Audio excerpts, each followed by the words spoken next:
RK நகர் மணி. மக்கள் நம்பி தனியா ரோட்ல நடந்துதான் போக முடியல அப்படின்னு பாத்தீங்கன்னாக்கா, அந்த ரோட்டையும் நம்பி நடந்து போக முடியாத அளவுக்கு ஆயிடுச்சு இப்போ. இது யாரை குறை சொல்லுவீங்க நான் கேக்குறேன்? இதுக்கு முதலமைச்சர் தான் காரணம் அப்படின்னாக்கா, அவர் இல்லை அப்படின்னீங்கன்னாக்கா, அப்ப அவர் யாரு காரணம்? எம்எல்ஏவா, இல்ல அந்த ஏரியா கவுன்சிலரா, இல்ல அந்த ரோடு ஒழுங்கா போடாத அந்த ஒர்க்கர்ஸா, இல்ல இவங்க எல்லாரையும் கரெக்டா கண்காணிக்காம அலட்சியமா இருந்த இந்த அரசாங்கமா? யாரை குறை சொல்லுவீங்க?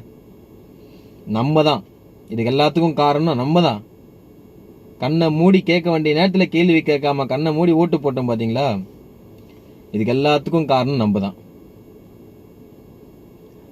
இனிமேலாச்சு இந்த மாதிரி நடக்கக்கூடாது, அதனால ஓட்டு போடுங்க அப்படின்னு சொல்ல. எந்த ஒரு அசம்பாவிதமும் நடக்கக்கூடாது, நடக்கவும் விடமாட்டார் தளபதி விஜய் அண்ணா. சிந்தித்து செயல்படுங்க. உங்க ஓட்டு நம்ம கடமை.